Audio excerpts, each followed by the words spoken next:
Good morning प्यारे विद्यार्थियों, online class में आपका स्वागत है। हाँ, तो विद्यार्थियों हम बात करते हैं नेक्स्ट गरीबी निवारण के उपाय। अभी हमने पढ़ा था कि भाई गरीबी के कौन कौन से कारण हैं, सामाजिक, आर्थिक, राजनीतिक और अन्य कारणों में आपने पढ़ा था। हम बात करते हैं कि गरीबी निवारण के उपाय कौन कौन से हैं, यानी गरीबी को किस प्रकार दूर किया जा सकता है। तो सबसे पहले बात है शिक्षा एवं स्वास्थ्य सेवाओं का प्रसार किया जाना चाहिए। देखिए, समाज में व्याप्त अगर हम बात करें अंधविश्वास, बुराइयों की जड़ अशिक्षा ही है। समाज में व्याप्त जो भी बुराइयां हैं, अधिकांश बुराइयों की जड़ क्या माना जाता है? अशिक्षा। शिक्षा के अभाव में व्यक्ति को अपने सामर्थ्य और उपलब्ध अवसरों का लाभ प्राप्त नहीं होता है। यदि कोई व्यक्ति मान लो शिक्षित नहीं है तो वो समाज में अपने अवसर और अपनी उपलब्धियों को प्राप्त वो नहीं कर सकता है। गरीबी की समस्या के उन्मूलन हेतु सभी वर्गों में शिक्षा का प्रसार किया जाना आवश्यक है और शिक्षा प्राप्ति के फलस्वरूप श्रम की कुशलता और उत्पादकता में भी वृद्धि होती है। देखिए, समाज के सभी वर्गों में शिक्षा का प्रसार किया जाना आवश्यक है और शिक्षा के फलस्वरूप व्यक्ति कुशलता प्राप्त करता है और कुशलता से उत्पादन में क्या होती है? वृद्धि होती है। स्वास्थ्य सेवाओं के विस्तार द्वारा गरीबों की कुशलता एवं योग्यता को बढ़ाकर उत्पादन बढ़ाया जा सकता है। यानी स्वास्थ्य सेवाओं का अगर हम प्रसार करेंगे तो निश्चित रूप से गरीबों में कुशलता होगी, उनका स्वास्थ्य अच्छा होगा और स्वास्थ्य अच्छा होगा तो उत्पादकता में भी क्या होगी? वृद्धि होगी। इसी के साथ साथ अगर हम बात करें तो शिक्षा और स्वास्थ्य श्रम को मानव पूंजी में परिवर्तित किया जा सकता है और मानव पूंजी के कारण ही जापान, अमेरिका आर्थिक शक्ति वो बन पाए। यानी शिक्षा और स्वास्थ्य ये दोनों ऐसे हैं जिसके माध्यम से हम मानव पूंजी को श्रम पूंजी में वो बदल सकते हैं। और आज अमेरिका और जापान आर्थिक स्थिति से इसीलिए सुदृढ़ है कि वहां पर मानव पूंजी को श्रम पूंजी में वो बदल दिया गया है। दूसरा बात करें रोजगार के अवसरों में वृद्धि, कि रोजगार के अवसरों में अगर ज्यादा से ज्यादा वृद्धि की जाएगी तो निश्चित रूप से गरीबी में वो कमी आएगी। देखो, बेरोजगारी और गरीबी में गहरा सहसंबंध है और इन दोनों समस्याओं का सहअस्तित्व भी पाया जाता है। यानी बेरोजगारी और गरीबी इन दोनों में गहरा एक संबंध देखा जाता है और इन दोनों समस्याओं का सहअस्तित्व भी देखने को मिलता है। अगर रोजगार के अवसरों में वृद्धि करके और गरीबी की समस्या को समाप्त किया जा सकता है या फिर कम किया जा सकता है। जितने ज्यादा रोजगार के अवसर होंगे उतनी ही गरीबी कम होगी या समाज से गरीबी को दूर किया जा सकता है। समाज के जिन व्यक्तियों के पास कौशल या योग्यता है उन्हें स्वरोजगार हेतु प्रोत्साहित करके तथा संसाधन उपलब्ध करवाकर गरीबी के जाल से बाहर निकाला जा सकता है। समाज में कई ऐसे युवा है जिनके पास में कौशल है, जिनके पास में हुनर है, तो उनको उनकी योग्यता के अनुसार रोजगार के अवसर उपलब्ध करवाकर और समाज से गरीबी के दुष्चक्र को बाहर निकाला जा सकता है। इसके साथ गरीब जिनमें कौशल का अभाव है उन्हें मजदूरी रोजगार प्रदान करके उनकी क्रय शक्ति में वृद्धि, कि जिन लोगों के पास में मान लो कौशल नहीं है तो उन्हें मजदूरी या रोजगार प्रदान करके और गरीबी के दुष्चक्र से बाहर निकाला जा सकता है।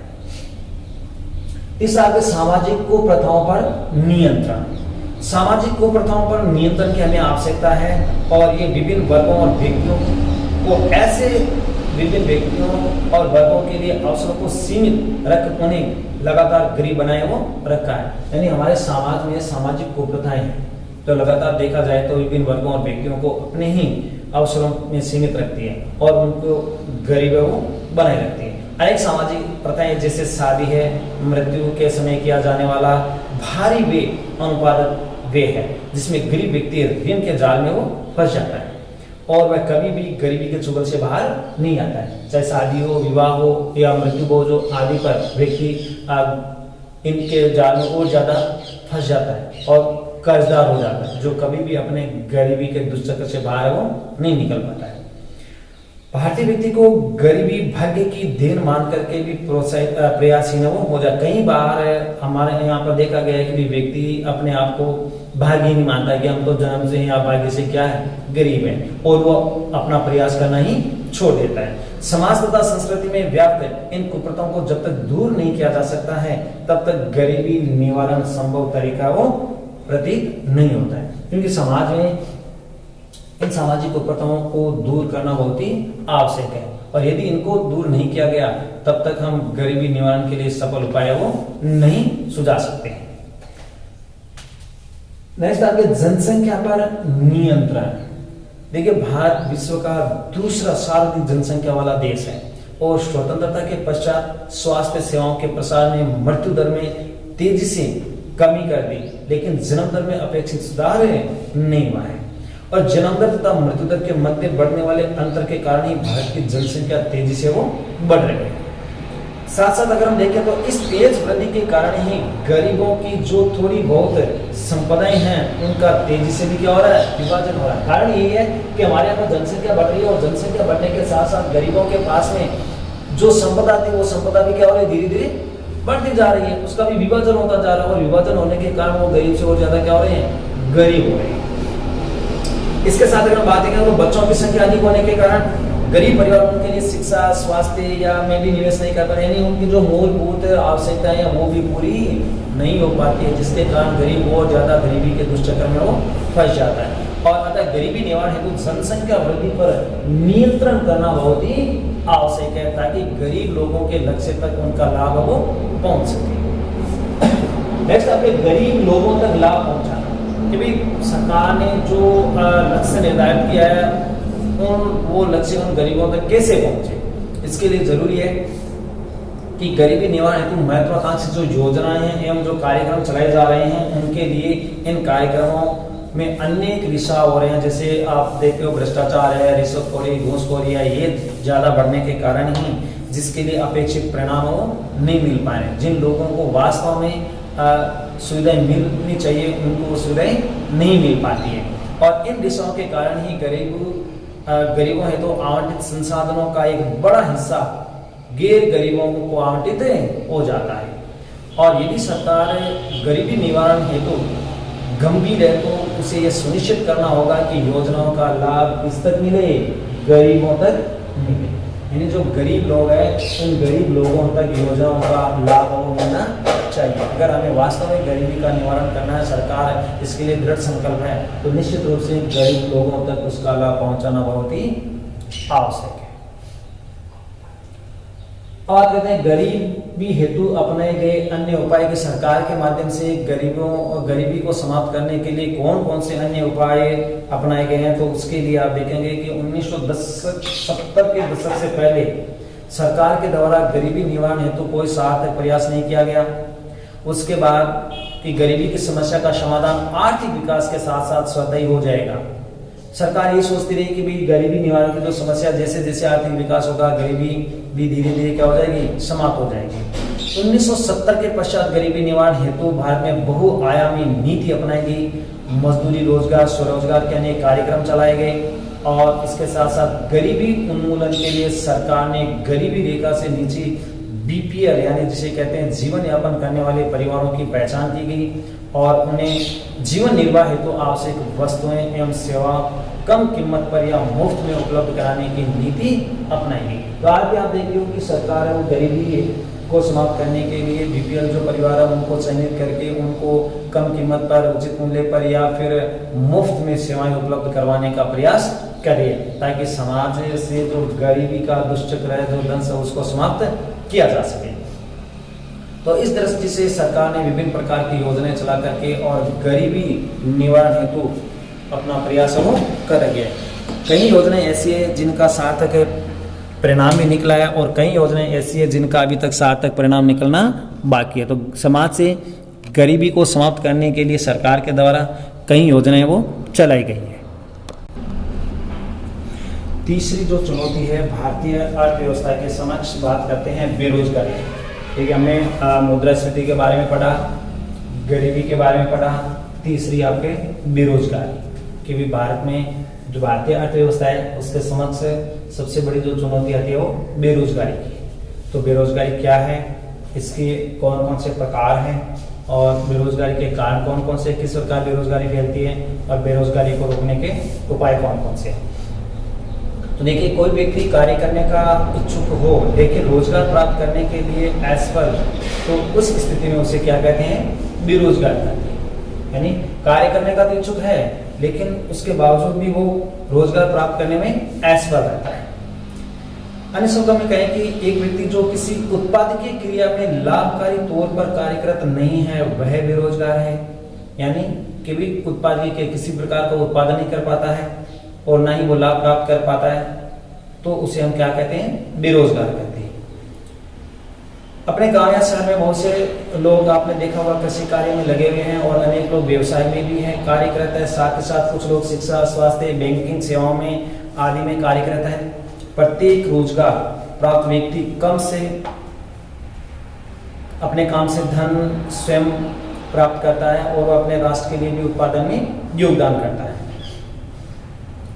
तो बेरोजगारी को समझने के लिए आवश्यक है कि सबसे पहले हम श्रम शक्ति, कार्य शक्ति तथा बेरोजगारी को की दर को समझ लें कि वास्तव में बेरोजगारी है क्या चीज। तो देखिए, श्रम शक्ति का तात्पर्य है कि उस जनसंख्या से जो वस्तुओं और सेवाओं के उत्पादन हेतु चालू आर्थिक क्रियाओं के लिए श्रम की आपूर्ति करता है। यानी श्रम शक्ति का मतलब है मानव श्रम शक्ति, जो वास्तव में उत्पादन हेतु चालू आर्थिक क्रियाओं में अपना महत्वपूर्ण योगदान वो देता हो, अपना श्रम वो करता है। श्रम शक्ति का वह भाग जो रोजगार में प्रचलित है उसे हम कार्य शक्ति कहते हैं, यानी मानव के द्वारा की गई श्रम, किया गया कार्य। इसके साथ साथ अगर हम बात करें तो प्रचलित मजदूरी की दरों पर कार्य करने के इच्छुक व्यक्ति उसकी योग्यता के अनुसार कार्य नहीं मिलने पर वह बेरोजगार वो कहलाता है। यानी कि यदि मान लो एक प्रचलित जो मजदूरी की दरें हैं, उन दरों पर कार्य करने के इच्छुक व्यक्ति को यदि उसकी योग्यता के अनुसार मजदूरी नहीं मिल पाती है, उसका पारिश्रमिक नहीं मिल पाता है, तो वह व्यक्ति बेरोजगार कहलाता है। और बेरोजगारी दर के अनुमान 3 अलग अलग दृष्टिकोण, जैसे सामान्य स्थिति, साप्ताहिक चालू आर्थिक स्थिति और चालू दैनिक स्थिति पर वो लगाए जाते हैं। भारत में अगर हम बात करें तो बेरोजगारी का अनुमान भारतीय प्रतिवर्ष सर्वेक्षण संगठन है, NSSO जिसे कहते हैं, ये प्रतिवर्ष अलग अलग दरों पर आयोजन करके अपने आंकड़े जुटाता है और बेरोजगारी संबंधी आंकड़े जुटाने के लिए 2011-12 में 68वां दौर चलाता है, जिसके माध्यम से भारतीय प्रतिवर्ष सर्वेक्षण संगठन अपने प्रतिवर्ष के आंकड़े भारत सरकार का वो देता है। और इस दृष्टि से अगर हम देखें तो हमारे देश में बेरोजगारी की जो दर है मात्र 2.3% दर है वो मानी गई। तो बेरोजगारी के कुछ प्रकार हैं कि बेरोजगारी हमारे यहाँ पर कितने प्रकार की बेरोजगारी वो देखने को मिलती है। तो हमारे यहाँ पर 6 प्रकार की बेरोजगारी है। जैसे सबसे पहले बात करें मौसमी बेरोजगारी है, दूसरी तकनीकी बेरोजगारी है, तो उसके बाद में चक्रीय बेरोजगारी, संरचनात्मक बेरोजगारी, घर्षणात्मक बेरोजगारी और छिपी हुई बेरोजगारी। ये बेरोजगारी के 6 प्रकार देखने को मिलते हैं। तो सबसे पहले हम बात करते हैं मौसमी बेरोजगारी, क्योंकि मौसमी बेरोजगारी वो क्या है। तो देखो, बहुत से व्यवसाय ऐसे होते हैं जो मौसम बदलने के साथ ही क्या हो जाते हैं, समाप्त हो जाते हैं। ऐसे व्यवसाय वर्ष में एक निश्चित अवधि या मौसम में ही क्या देते हैं, रोजगार देते हैं। कृषि तथा कृषि पर आधारित उद्योग इसका श्रेष्ठ उदाहरण वो माना जाता है। यानी ऐसे व्यवसाय जो केवल मौसम के अनुरूप ही होते हैं और उस मौसम के समाप्त होने के बाद में वो रोजगार या व्यवसाय भी क्या हो जाते हैं, समाप्त हो जाते हैं। और ऐसे जो व्यवसाय है वो कृषि पर या कृषि पर आधारित उद्योगों का एक श्रेष्ठ उदाहरण देते हैं। जैसे जब मौसम प्रतिकूल होता है तो इन मौसमी व्यवसायों में लोगों को बेरोजगारी का सामना करना पड़ता है, इसे ही मौसमी बेरोजगारी कहते हैं। तो यह मौसमी बेरोजगारी जैसे कृषि है, कृषि एक मौसम पर डिपेंड करती है, मौसम पर निर्भर करती है। बारिश का मौसम होता है, होते ही खेतों में जैसे लोग अपने खेतों में काम पर लग जाते हैं और बारिश के समाप्त होने के साथ में वो कृषि भी क्या हो जाती है, व्यवसाय वो समाप्त हो जाता है और उसके बाद में लोग क्या हो जाते हैं, बेरोजगार होते हैं। तो मौसमी बेरोजगारी कृषि पर आधारित होती है। दूसरी आपकी संरचनात्मक बेरोजगारी, तो विकास के साथ साथ अगर हम बात करें अर्थव्यवस्था की संरचना भी बदलती जाती है। जैसे जैसे विकास होता है वैसे वैसे अर्थव्यवस्था में भी वृद्धि होती है और किसी एक क्षेत्र में अगर मांग कम होती है तो दूसरे क्षेत्र में मांग बढ़ जाती है। यानी हमारे यहाँ अर्थव्यवस्था के 3 क्षेत्र हैं, जैसे कृषि क्षेत्र है, उद्योग क्षेत्र और सेवा क्षेत्र है। तो जैसे जैसे विकास के मायने बदलते हैं अर्थव्यवस्था के क्षेत्र भी बदल जाते हैं। एक अर्थव्यवस्था के क्षेत्र में कमी होती है, दूसरे में बढ़ जाती है। और अर्थव्यवस्था की संरचना परिवर्तन के साथ मांग का स्वरूप भी बदल जाता है। पहले जैसे लोग कृषि पर आधारित यानी प्राथमिक व्यवसाय पर आधारित है, प्राथमिक व्यवसाय में कमी होने के साथ साथ औद्योगिक क्षेत्र में बढ़ावा हो जाता है, तो प्राथमिक क्षेत्र में कमी और औद्योगिक क्षेत्र में बढ़ता चला जाता है। और वैसे औद्योगिक क्षेत्र में कमी होने के साथ साथ सेवा क्षेत्र में बढ़ जाता है। तो अर्थव्यवस्था की संरचना में भी परिवर्तन देखने को मिलता है। इस प्रकार संरचनात्मक परिवर्तनों के कारण जो बेरोजगारी उत्पन्न होती है उसे हम संरचनात्मक बेरोजगारी कहते हैं। तीसरी आती है आपकी तकनीकी बेरोजगारी, यानी उत्पादन में उत्पादन की तकनीक में सुधार तथा नवीन मशीनों के उपयोग के कारण जो बेरोजगारी उत्पन्न होती है वो कौन सी कहलाती है? तकनीकी बेरोजगारी वो कहलाती है, क्योंकि इसमें नई नई तकनीकी काम में ली जाती है और नई नई तकनीकी के माध्यम से मशीनों के द्वारा जो कार्य होता है उसमें जो बेरोजगारी आती है उसे हम तकनीकी बेरोजगारी वो कहते हैं।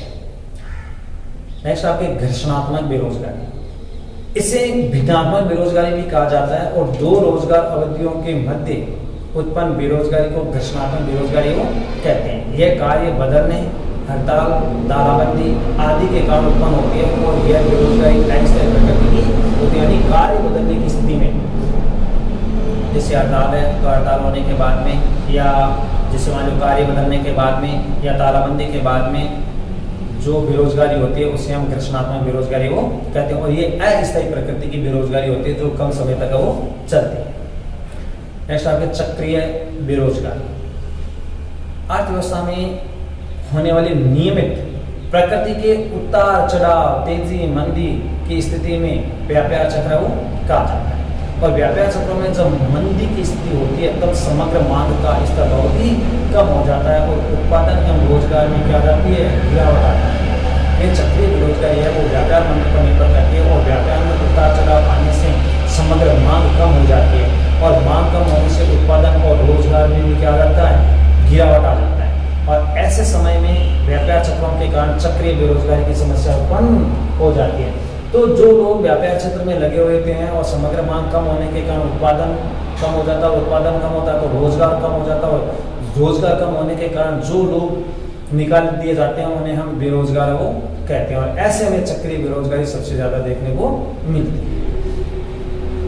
अंतिम आपके छिपी हुई या प्रचन्न बेरोजगारी, कई बार ऐसा होता है कि व्यक्ति रोजगार में संलग्न तो दिखाई देता है लेकिन कुछ उत्पादन में उसका योगदान शून्य या नगण्य रहता है। यानी देखने में तो ऐसा लगता है कि ये व्यक्ति रोजगार में लगा हुआ है लेकिन उत्पादन में उसका कोई प्रभाव देखने को नहीं मिलता है। यदि अधिक या अतिरिक्त श्रम को उस कार्य से हटा भी दिया जाए तो भी कुल उत्पादन की मात्रा में कमी नहीं रहती है। यानी यदि उस व्यक्ति को उस कार्य से हटा दिया जाए तो निश्चित रूप से उसके उत्पादन में कोई प्रभाव नहीं पड़ता है। इससे छिपी हुई बेरोजगारी वो कहते हैं। जैसे कृषि कार्य में करने के लिए अगर मान लो 2 व्यक्ति जहाँ काम कर सकते हैं वहां पर अगर एक ही परिवार के 4 व्यक्ति काम करते हैं, काम तो करें लेकिन उत्पादन में कोई उसमें प्रभाव नहीं पड़ रहा है, उत्पादन अधिक होने वाला नहीं है। यदि उसमें से उन दोनों व्यक्तियों को हटा भी दिया जाए तो भी निश्चित रूप से उत्पादन में कोई प्रभाव या उसका कोई प्रतिकूल प्रभाव नहीं पड़ता है। तो इस दृष्टि से वो छिपी हुई बेरोजगारी दिखाई देती है। ये बेरोजगारी अविकसित देशों के ग्रामीण क्षेत्रों में और कृषि क्रियाओं में अधिक देखने को, यानी खेती के कामों में जो लगे हुए लोग हैं जहाँ 2 व्यक्ति काम कर सकते हैं वहां पर अगर 4 व्यक्ति काम में लगे हुए हैं तो वो छिपी हुई बेरोजगारी के रूप में वो देखे जा सकते हैं। तो कृषि प्रधान या विकासशील अर्थव्यवस्था होने के कारण यहाँ संरचनात्मक या छिपी हुई बेरोजगारी सर्वाधिक पाई जाती है और विकसित देशों में सामान्यतः चक्रीय बेरोजगारी और घर्षणात्मक बेरोजगारी सबसे ज्यादा देखने को मिलती है। तो बेरोजगारी की ये 6 प्रकार है जो आप विभिन्न देशों में देख सकते हो। विकसित देशों में अगर आप देखोगे तो निश्चित रूप से आपको मौसमी बेरोजगारी दिखाई देगी, छिपी हुई बेरोजगारी, संरचनात्मक बेरोजगारी ज्यादा दिखाई देगी। जबकि अगर विकसित देशों में या जो विकसित राष्ट्र है उनमें विकसित देशों में अगर आप देखोगे तो चक्रीय और आपके घर्षणात्मक बेरोजगारी सबसे ज्यादा देखने को मिलती है। और अविकसित देशों में अगर आप देखोगे तो छिपी हुई संरचनात्मक बेरोजगारी है और तकनीकी बेरोजगारी, मौसमी बेरोजगारी, ये बेरोजगारी देखने को ज्यादा मिलती है। अब बात करते हैं हम बेरोजगारी के कारण क्या है, बेरोजगारी क्यों बढ़ रही है, इसका कारण क्या है कि देश में आज ज्यादा से ज्यादा बेरोजगारी वो बढ़ रही है, ठीक है ना। तो बेरोजगारी बढ़ने के कुछ कारण हैं जो निम्न। सबसे पहली बात आती है रोजगार परक शिक्षा और प्रशिक्षण का अभाव। जो शिक्षा है वो कैसी होनी चाहिए, रोजगार परक होनी चाहिए। शिक्षा के बाद युवाओं को उनकी रुचि के अनुसार उनको प्रशिक्षण वो देना चाहिए जो उनको नहीं मिल पाता है। तो देखिए भारत में साक्षरता और शिक्षा का अगर हम स्तर देखें तो लगातार बढ़ रहा है और इसके साथ ही शिक्षित बेरोजगारी की एक नई समस्या दृष्टिगोचर हो रही है। हमारे यहाँ पर हम देखते हैं कि साक्षरता का दर भी बढ़ रहा है और साक्षरता के दर के साथ साथ में शिक्षा का स्तर भी बढ़ रहा है और जैसे जैसे शिक्षा का स्तर बढ़ता चला जा रहा है वैसे ही बेरोजगारी भी, यानी शिक्षित बेरोजगार सबसे ज़्यादा वो बढ़ रहे हैं। और भारतीय शिक्षा है उसका रोजगार परक होना आवश्यक है, क्योंकि हमारे यहाँ पर रोजगार परक शिक्षा का क्या है, अभाव है। और यहाँ शिक्षा को व्यवहारिक उपाधि का कम है। यहाँ शिक्षा प्राप्त करने के बाद छात्र रोजगार प्राप्त करने में क्या हो जाते हैं, असफल हो जाते हैं। हमारे देश में शिक्षा प्राप्त करने के बाद में कई युवा ऐसे हैं जो क्या हो जाते हैं, बेरोजगार हो जाते हैं। इसी प्रकार भारत में कौशल प्रदान करने वाले प्रशिक्षण केंद्रों का भी अभाव है और प्रशिक्षण व्यक्ति को मानव पूंजी बना देता है, ये श्रम पूंजी से मानव पूंजी, और जिससे उनके लिए रोजगार के अवसरों में क्या होती है, वृद्धि होती है। तो जाहिर है कि हमें सबसे पहले रोजगार परक शिक्षा को बढ़ावा देना होगा। रोजगार परक शिक्षा के साथ साथ में प्रशिक्षण को भी बढ़ावा देना होगा, जिससे कि जो शिक्षित युवा है वो प्रशिक्षण प्राप्त करके और अपने स्वरोजगार के साधन या अन्य प्रकार से रोजगार में सहायक हो सकते हैं और बेरोजगारी को दूर है वो किया जा सकता है। दूसरा, आपकी बढ़ती जनसंख्या। तो सरकार के द्वारा रोजगार परक प्रदान करने हेतु अनेक योजनाएं भी चलाई जा रही है, लेकिन ये योजनाएं जनसंख्या वृद्धि के साथ बढ़ती श्रम शक्ति को पूरी तरह खपाने में असफल रहती है। सरकार योजना तो चलाती है, लेकिन जनसंख्या वृद्धि भी तीव्र गति से बढ़ रही है और बढ़ती हुई जनसंख्या के कारण ये जो योजनाएं हैं वो योजनाएं असफल हो रही है। और भारत में श्रम शक्ति लगातार बढ़ रही है, इसके लिए रोजगार के अवसरों का तेजी से सृजन करने की आवश्यकता है। कि हमारे देश में जो श्रम शक्ति है वो श्रम शक्ति भी लगातार बढ़ रही है, लेकिन जरूरी है कि उस बढ़ती हुई श्रम शक्ति के साथ साथ हमें रोजगार के अवसरों को भी उपलब्ध करवाना बहुत ही आवश्यक है, तभी हम बेरोजगारी को क्या कर सकते हैं, दूर कर सकते हैं। इस आपके अनुपयुक्त तकनीकी, देखिए भारतीय कृषि और उद्योगों में तकनीकी का जो तेजी से अपनाया जा रहा है वह तकनीकी पूंजी गहन और श्रम बचतकारी है। इसके साथ साथ भारत जैसे देश के लिए तकनीक उपयोगी नहीं है।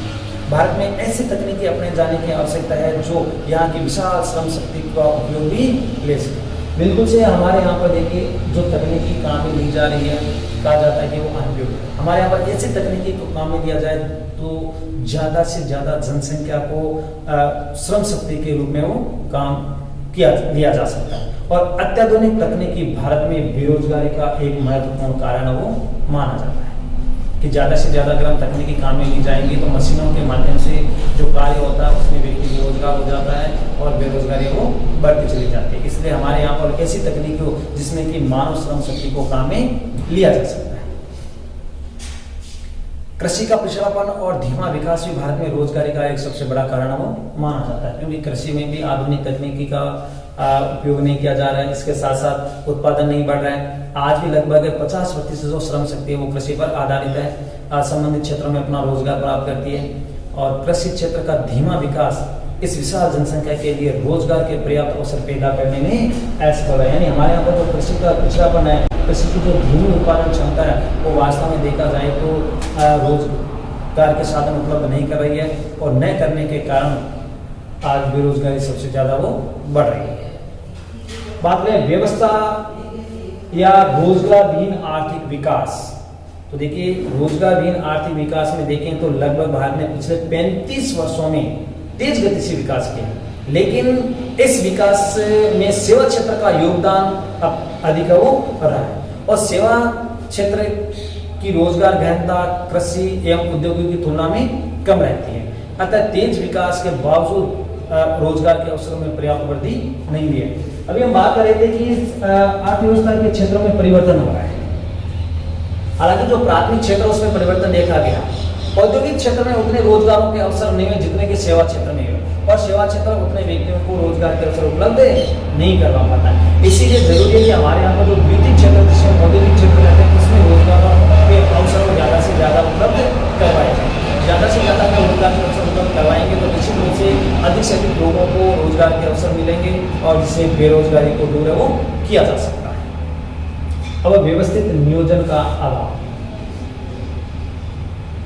भारत में विकास के साथ साथ संरचनात्मक परिवर्तनों के फलस्वरूप आधिक्य श्रम को व्यवस्थित नियोजन के द्वारा अन्य क्षेत्रों में खपाए जाने की आवश्यकता है। यानी हमारे देश में व्यवस्थित नियोजन का अभाव है। जिन क्षेत्रों में आधिक्य है, श्रम की अधिकता है, उन क्षेत्रों में से निकाल करके और दूसरे क्षेत्रों में उस श्रम का उपयोग वो लिया जाए। यदि बेरोजगारी निवारण हेतु सरकार द्वारा अनेक कार्यक्रम चलाए जा रहे हैं, लेकिन इस समस्या का अभाव है कि जहाँ श्रम की आवश्यकता है वहाँ पर मानव श्रम को ज़्यादा से ज़्यादा लगाया जाए। जैसे कि औद्योगिक क्षेत्रों में श्रम की ज़्यादा आवश्यकता है, सेवा क्षेत्र में कम है, तो सेवा क्षेत्र से औद्योगिक क्षेत्रों में लोगों को ज़्यादा से ज़्यादा रोजगार के साधन उपलब्ध वो करवाए जाएँ। तो निश्चित रूप से संरचनात्मक जो विकास है या व्यवस्थित जो नियोजन है वो किया जा सकता है। तो ये सारे कारण हैं बेरोजगारी के, कि बेरोजगारी के कौन कौन से कारण हैं और किस प्रकार से भारत में जो बेरोजगारी है वो बढ़ती दिखाई दे रही है। तो ये निम्न बेरोजगारी के ऐसे कारण। अब बात करते हैं बेरोजगारी निवारण के उपाय, क्योंकि बेरोजगारी को हम कैसे दूर कर सकते हैं, इसके कौन कौन से ऐसे उपाय हैं जिसके कारण बेरोजगारी को दूर किया जा सकता है। देखिए, बेरोजगारी और गरीबी की समस्या इतनी गहनता से जुड़ी हुई है कि इनके निवारण हेतु अपनाए जाने वाले उपाय पृथक नहीं है। सरकार के द्वारा पिछले 40 वर्षों में अनेक मजदूरी, रोजगार और स्वरोजगार के कार्यक्रम चलाकर इनके अस्तित्व को ही समाप्त करने का प्रयास किया गया था। आप देखोगे कि मनरेगा जैसी अनेक ऐसी योजनाओं के माध्यम से रोजगार प्रदान करके ग्रामीण क्षेत्रों में गरीबी और बेरोजगारी में पर्याप्त कमी वो लाई गई है। यानी जो आप नरेगा कार्यक्रम देखते हो, इसके माध्यम से ग्रामीण क्षेत्रों में काफ़ी गरीबी और बेरोजगारी को दूर वो किया जा सकता है। इसके साथ साथ अगर हम बात करें तो बेरोजगारी को समाप्त करने के लिए कुछ उपाय हैं जिनको अपनाए जाने के बाद शायद बेरोजगारी को दूर वो किया जा सकता है। सबसे पहला उपाय यह है कि सरकार के द्वारा चलाए जा रहे जो भी मजदूरी और रोजगार कार्यक्रम है उनमें उचित समन्वय हो और उनमें न्यूनतम रिसाव हो, यानी इसमें घूसखोरी, भ्रष्टाचार या रिश्वतखोरी की संभावनाएं न हो। तो निश्चित रूप से जो आपके मजदूरी और स्वरोजगार के कार्यक्रम हैं उनको अच्छी प्रकार से चलाया जाए, उनकी देखरेख अच्छी हो, उनमें जो रिसाव है वो कम हो, तो निश्चित रूप से बेरोजगारी को दूर वो किया जा सकता है। दूसरा, शिक्षा को रोजगार बनाया जाए, यानी शिक्षा प्राप्त करने के बाद में युवाओं को रोजगार के लिए इधर उधर नहीं भटकना पड़े, इधर उधर तलाश नहीं करना पड़े, शिक्षित व्यक्ति को रोजगार मिल सके, जिसके कारण युवाओं को प्रशिक्षण और कौशल विकास के माध्यम से स्वरोजगार हेतु प्रोत्साहित वो किया जाना। एक शिक्षित युवाओं को उसकी रुचि के अनुसार ज़्यादा से ज़्यादा उसको प्रशिक्षण दिया जाए, उसकी कुशलता के माध्यम से उसको प्रशिक्षण दिया जाए ताकि वह स्वरोजगार के लिए प्रोत्साहित हो और उसकी बेरोजगारी वो दूर हो सके। गांव के साथ साथ कृषि से मुक्त होने वाले अधिक के श्रम को, यानी अत्यधिक जो श्रम लग रही है उस श्रम को खपाने के लिए उद्योगों में तेजी से क्या की जाए, वृद्धि की जाए, उसका विस्तार और विकास उसका किया जाए। तो सरकार द्वारा अपनाए गए महत्वाकांक्षी कार्यक्रम मेक इन इंडिया तथा निवेश प्रोत्साहन उपायों के द्वारा उद्योगों में वृद्धि दर को तेज गति प्रदान करेंगे। यानी सरकार के द्वारा जो मेक इन इंडिया अपनाया गया है या फिर जैसे निवेश प्रोत्साहन है, तो ये उद्योगों को बढ़ावा देने के लिए तेज गति प्रदान करेगी और तीव्र औद्योगिक विकास के द्वारा बेरोजगारी में भारी कमी वो लाई जा सकती है। यानी जैसे जैसे उद्योगों का विस्तार होगा उनमें रोजगार के अवसर बढ़ेंगे और रोजगार के अवसर बढ़ने के साथ साथ में बेरोजगारी को भी समाप्त वो किया जा सकता है। कुशल नियोजन की आवश्यकता। देखिए, भारत में प्रतिवर्ष लाखों नव युवा श्रम शक्ति में सम्मिलित होते हैं और यह भारत के लिए एक अच्छा अवसर है और चुनौती भी है कि उचित नीति बनाकर के उन युवाओं को रोजगार सृजन की आवश्यकता और उनके लिए एक कुशल नियोजन वो किया जाए और इस प्रकार की नीति अपनाई जानी चाहिए जिसमें कि वर्तमान बेरोजगारों के साथ साथ श्रम शक्ति और नव प्रवेश करने वालों का भी ध्यान रखा जाए। और ये तभी संभव है जब सरकार कुशल नियोजन करेगी। कुशल नियोजन के माध्यम से उद्योगों का विकास होगा, उद्योगों का विकास और प्रगति होगी तो रोजगार के अवसर खुलेंगे और रोजगार के अवसर के माध्यम से ही बेरोजगारी को दूर किया जा सकता है। तो ये कुछ ऐसे उपाय हैं जिनके माध्यम से बेरोजगारी को दूर किया जा सकता है।